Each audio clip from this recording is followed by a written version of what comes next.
first time anterior inferior dislocation, wait and watch is what I say. So outline of this particular talk is the commonest scenario in our country. For any single episode dislocation shoulder, very few of the people would accept as surgery as a first line of management. So considering a scenario, this is a 23-year-old gentleman, left hand dominant, collision sport, or say by a less active person. So has come to you with this particular thing. How many of you would offer surgery? None? Okay, so I have one here, Weber. So here the biggest point is, what would happen? What would be the fate of this particular thing? So interestingly, there are few things which one must look at. First is the natural history. What are the risk factors? What is the treatment? And what is the prognosis finally? So coming to the natural history, I have had enough evidences. You want level 1 evidence? Yes. So you'll get it. Level 1 evidence by Hovelius et al. 25 years of follow-up, 1978 to 2003. 257 patients, all 20 to 40 years of age, 80% males, 57 could not return to sports. But look at the remaining person. So yes, there is a very high likely chance that you can undergo a non-operative management initially. So this, as you can see, there is a declining trend. As the age increases, there is a decline in the rate of dislocations. So this is what one must remember. So they concluded that half of the primary anterior dislocations have been which were treated non-operatively within the age of 12 to 25 years had not recurred or had become stable over time. So this is kind of a take-home message because this is a level 1 evidence. What would you like to believe or quote in your practice?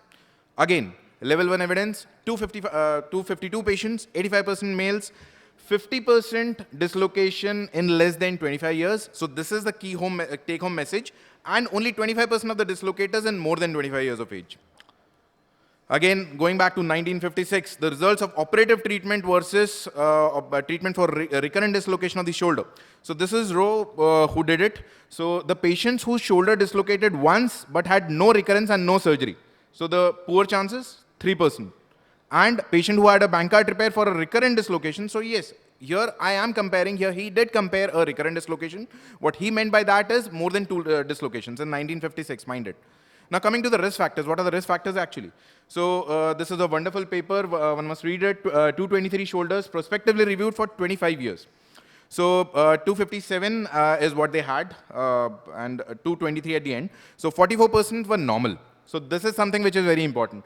I agree to the fact that there is a 56% chance of arthritis, but the mild one is 29%, and which can even happen with your surgery. So the risk factors could be alcohol abuse. This should be less than 25 years, I'm sorry for that. High energy sports and joint incongruence. So the debate here is first time dislocator who have had surgery, what are the chances of recurrence or what are the complications associated with it? So the surgical outcomes after primary and recurrent anterior shoulder instability, systematic review from the Mayo. Level 1 and level 2 studies only, less than 26 years of age, surgery after first or 2 episode of dislocation. So this is what they have concluded. There is just a small benefit in primary stabilization, which could be monetary. So again, one more study, 21 patients, 10 years follow-up, less than 25 years of age. So here one must remember that what we are looking at the adolescent age group. We are looking at the age group 25 years of, less than 25 years of age. So again, just the chance of recurrent dislocations were 25%, 10% subluxations within 1 month. This is after the surgery.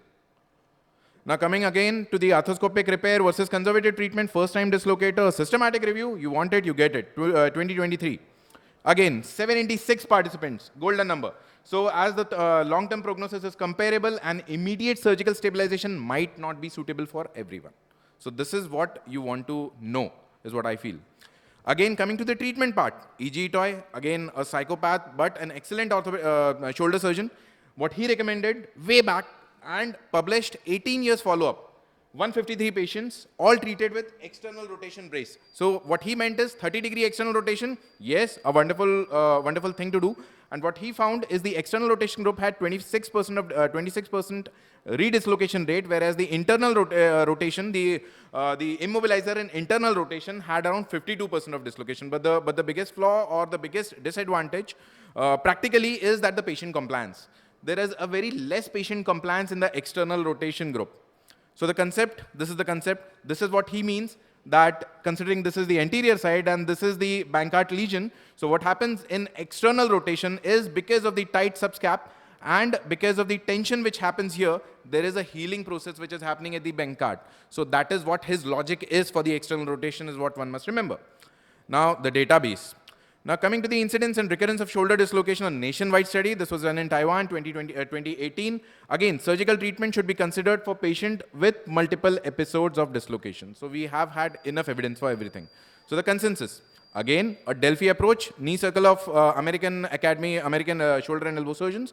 What they found is they considered, or they created 162 scenarios. They took out 3 surveys. And what they concluded is, more than 90% of the experts would not perform surgery after a first dislocation who are not athletes and who lack apprehension without meaningful bone loss. So this is something what you should remember. So the consensus is, talk to your patient. Have a clean discussion. Expectations versus reality. So this is what you are expecting. This is what the reality is. This is what you should expect. Risk of waiting. How much is the risk of waiting? The earlier the age, the more is the chance of redislocation. Less than 25 years is the golden number. So one must remember that. Sling and physiotherapy. Yes, it can be done to an individual greater than 30, male, non-contact sport, less active person. Okay. Now coming to the surgery. Yes, a person with a glenoid bone loss, unstable shoulder, more than 3 episodes, surgery could be beneficial. Now the last thing, which will summarize everything, which will summarize my talk. There was a video. Yeah. So this is a video of Rohit Sharma, who's fixing his dislocated shoulder. अब अगर ये शर्मा जी का लड़का जो सबसे ज़्यादा 6s score करता है, डबल सेंचुरी बनाता है, ये अपना शोल्डर कंजर्व कर सकता है, तो ये शर्मा जी का लड़का भी कर सकता है.